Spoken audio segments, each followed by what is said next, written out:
Welcome to our channel. రీసెంట్‌గా చర్చకు అలాగే వివాదాలకు దారితీసినటువంటి కొన్ని పదాలు ఏవైతే ఉన్నాయో యాటిట్యూడ్ స్టార్ వాడినటువంటి పదాలు తీవ్ర విమర్శలు అవుతున్న వేళ ప్రస్తుతం చక్రవర్తి గారు అదే ఈవెంట్‌లో ఒకంత ఇబ్బంది పడుతూ అక్కడే ఉన్నప్పటికీ కూడా తర్వాత రిలీజ్ చేసిన ఒక వీడియోలో క్లారిటీ ఇచ్చే ప్రయత్నం చేశారు. అయితే ప్రస్తుతం అదే వీడియో వైరల్‌గా మారుతూ ఉంది. ఆ విషయం గురించి మనతో మాట్లాడడానికి సీనియర్ అనలిస్ట్ శ్రవణ్ గారు ఉన్నారు. సార్‌తో మాట్లాడదాం. నమస్తే అండి. నమస్తే అండి. సో యాటిట్యూడ్ స్టార్ పాడిన పాటలో చాలా అభ్యంతరకరమైనటువంటి అసలు వినడానికి కూడా అసహించుకునేటువంటి ఆ పదాలు వాడిన తర్వాత అదే ఈవెంట్లో ఉన్న చాలా మంది పెద్దలు అప్పటికి ఆత్మవిమర్శ చేసుకున్నా ఓపిక పట్టుకొని కూర్చున్నామన్న మాటలు కూడా విన్నాం. అదే ఈవెంట్లో అప్పుడు కొంచెం ఇబ్బంది పడినా కూడా తర్వాత రిలీజ్ అయిన తర్వాత ఆయన రిలీజ్ చేసిన ఒక వీడియో క్లియర్గా ఒక మెసేజ్ ఇవ్వడానికి అయితే ట్రై చేశారు. అక్కడ జరిగిన విషయాలు కానీ ఆయన అభిప్రాయాన్ని కానీ చెప్పడం జరిగింది. సో మీ అభిప్రాయం ఏంటండి ఇవన్నీ చూసిన తర్వాత మీరు ఏమనుకుంటారు? యాటిట్యూడ్ స్టార్ అనేదో గొప్పగా ఆయన ఫీల్ అవుతూ పెట్టుకున్నటువంటి ట్యాగు యాటిట్యూడ్ స్టార్ కాదు, హోప్లెస్ స్టార్ అని చెప్పాలి. హోప్లెస్ ఇక ఫెలోన్ మీద అనలేను, హోప్లెస్ స్టార్ అని అయితే పెట్టుకోవచ్చు, తప్పేం లేదు. ఎందుకంటే నెగిటివ్ని పాజిటివ్గా తీసుకుంటాము అంటే ఒక మోటివేషన్. కానీ నెగిటివ్ పబ్లిసిటీ నా కెరియర్ ఎదగడానికి ఉపయోగించుకుంటా అని చెప్పి నెగిటివ్ని క్రియేట్ చేసుకున్న ఆలోచనతోటి ప్రారంభిస్తే మాత్రం అడుగులు అది అగాధం వైపు వెళ్తుంది అని చెప్పడానికి ఈ యాటిట్యూడ్ స్టార్ యొక్క ఉదంతం చెప్పవచ్చు. తాను ఎవరైనా సరే ఆయన కూడా నెప్టోటిజం నుంచి వచ్చినట్టుగానే చెప్పాలి. వాస్తవానికి ఏంటంటే బుల్లితెర మెగాస్టార్గా ప్రభాకర్ గారికి మంచి పేరు ఉంది. సో నాకు ఆయన అభిమాన నటుడే. సో తప్పేం లేదు, వాళ్ళ కుమారుని హీరో చేసుకోవాలనుకున్నాడు.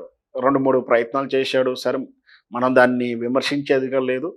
కాకపోతే పెద్ద పేరు రాలేదని చెప్పండి, డిజాస్టర్ అని చెప్పలేం, కానీ చేతులు అయితే కాల్చుకున్నారు. సరే, అదంతా ఒక ఎత్తు. మరి ఈ చిత్రం మరి రికగ్నైజ్ కావాలనుకున్నారా, హిట్ కావాలనుకున్నారా, నెగిటివ్ పబ్లిసిటీ తోటే ముందుకు వెళ్దాం అనుకున్నారా, లేదా అది బూతు కాదని వీళ్ళు ఏమైనా తలిచారా అనేది నా ప్రశ్న. బూతుని ఎట్లా వాడదాం? వాళ్ళ ఇళ్లలో బూతు వాడారా? అలాగే మాట్లాడుకుంటారా? మీరు మాట్లాడుకుంటుండవచ్చు, మీ కుటుంబ సహా కూర్చొని బూతులు మాట్లాడుకోవచ్చు, అశ్లీల వీడియోలు కూడా చూస్తారేమో, మాకు తెలియదు. కానీ అందరూ చేయరు కదా, సమాజానికి కొన్ని కట్టుబాట్లు ఉన్నాయి. అంచేతనే నాకు తెలిసి ఫస్ట్ అవర్లోనే నేను అపోజ్ చేసి ఆర్టికల్ రాసినట్టు వ్యక్తిని. ఎందుకంటే సభ్య సమాజం సిగ్గుపడేటి పదాలు, ఎవరు మమ్మల్ని అడగరులే అనే ధైర్యమో, ఏం ధైర్యం చేశారో అట్లాంటి పదాలు వాడుతుంటే ఆ వీడియో చూశాక నాకు షాక్ అయ్యాను. ఏంటంటే జేడి చక్రవర్తి, జయంత్ సీనియర్ డైరెక్టర్, పూజ హీరోయిన్, ఇట్లాంటి పెద్ద పెద్ద వాళ్ళు ఉన్నారు, గెస్టులు ఉన్నారు. వాళ్ళు వింటూ నవ్వుతున్నారు ఆ పాట, ఆ విజువల్స్లో. మనమైతే సోషల్ మీడియాలో చూసే విజువల్ ప్రకారం అదేంటి కనీసం ఖండించలేదు, దాన్ని విమర్శించలేదు, కనీసం ఆశ్చర్య కూడా పడతలేరు. ఆయన పాడుతుంటే నవ్వుతున్నారా అని నాకు అనిపించింది.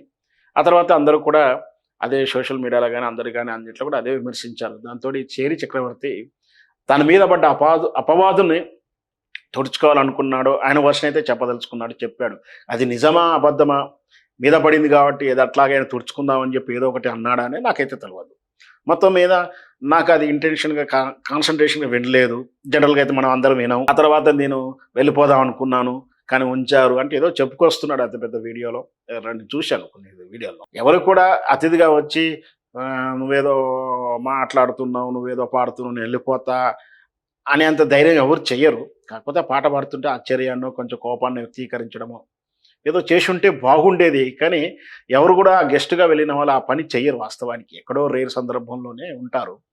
సో ఆ పని మొత్తం మీద జేడి చక్రవర్తి తనకు అపవాదం అంటకుండా చేసుకునే ప్రయత్నం అయితే చేసుకున్నాడు. సో ఆయన చెప్పిండు కాబట్టి ఆయన వర్షనే కరెక్ట్ అనుకోవాలి, తప్పదు. ఎందుకంటే ఆయన మనసులోకి మనం వెళ్ళి మనం చూడలేము, మనం ఎందుకు అలా చేశావు, అలా ఎందుకు చేయలేదని మనం అడగలేము.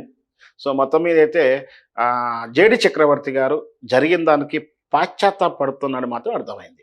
నేను కూడా గట్టి అంటే మనకు చెప్పకపోవచ్చు, వీడియోలో అంత గట్టిగా చెప్పకపోవచ్చు, తన మనసులో అనుకున్నా, అరే నేనేంటి దాన్ని ఎట్లా యాక్సెప్ట్ చేశాను, యాక్సెప్ట్ చేయకుంటే బాగుండేది కదా. అభిప్రాయం కూడా జేడి చక్రవర్తి గారి అభిప్రాయం కూడా చెప్పాడు.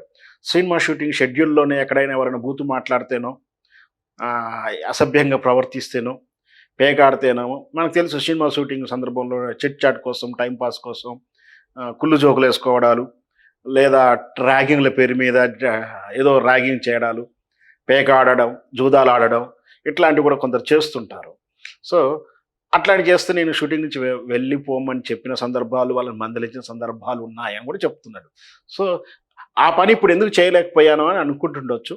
సరే, మనకు చెప్పకుండా ఆయన బాధపడ్డాడు అని అయితే నేను అనుకోగలుగుతున్నాను. మొత్తం మీద జేడీ చక్రవర్తి అయితే తన పాశ్చాత్యాన్ని విడుదల చేశాడు. సో చెయ్యాలి, తప్పదు. ఎందుకంటే అంత జరుగుతున్నప్పుడు దాన్ని ఖండిస్తున్నాను, కనీసం ఆయన అపాలజీ చెప్పకుండా ఇట్లా ఖండిస్తూ వీడియో చేయాల్సిందే. అంటే అది జరిగిన దాంట్లో మనకు దానికి నాకేం సంబంధం లేదు, నేను కూడా అపోజ్ చేసి ఉండాల్సి ఉంది అన్న విషయాన్ని అయితే ఆయన క్లారిటీ ఇచ్చింది. కాబట్టి ఆ జరిగిన పాపంలో ఈయన వంతు బయటకు వచ్చిన కడుక్కున్నట్టుగా మనం భావించవచ్చు. ఇకపోతే ఈ పాట అసలు సినిమాలో ఉందా లేదని ఒక ప్రశ్న వస్తూ ఉంది. సినిమాలో ఉంటే సెన్సార్ వాళ్ళు ఎట్లా యాక్సెప్ట్ చేశారనేది నా ప్రశ్న.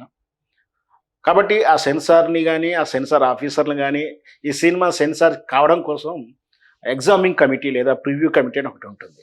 వాళ్ళు చూస్తారు. చూసిన తర్వాత సినిమాలో ఇట్లాంటి ఏవైనా సమాజం కానీ, ఏవైనా అభ్యంతరాలు కానీ, ఎవేడ్ ఆఫ్ లా కానీ, క్రైమ్ కానీ ఏదున్నా కూడా వాళ్ళ అభ్యంతరం తెలియజేస్తూ నోట్ చేసిస్తారు. ఆ నోటు ప్రకారమే ఆఫీసర్స్ కమిటీ ఫైనల్ చేస్తుంది. మరి వాళ్ళు ఉన్నారా లేరా, వాళ్ళ మీద కూడా చర్యలు తీసుకోవాలి. రెండోది, ఆ బహిరంగ వేదిక మీదుగా అలా ఇబ్బంది పెడుతూ, సభ్య సమాజాన్ని ఇబ్బంది, అన్పార్లమెంట్ లాంగ్వేజ్ వాడుతూ దాన్ని ఒక కల్చర్గా చేసే ప్రయత్నం చేసినటువంటి ఆ హీరో వ్యక్తిని, ఆ యాటిట్యూడ్ స్టార్ని, చంద్రహాస్ తన్ని బాధ్యుని చేస్తూ చర్యలు తీసుకోవాలి ఆయన మీద. అలాగా ఈవెంట్ నిర్వాహకులైనటువంటి ఆ సినిమా తాలూకు టీమ్, మరి ఆ ఈవెంట్ ఆర్గనైజర్ల మీద కూడా చర్యలు తీసుకోవాలని నా demand. Thank you sir, thank you so much.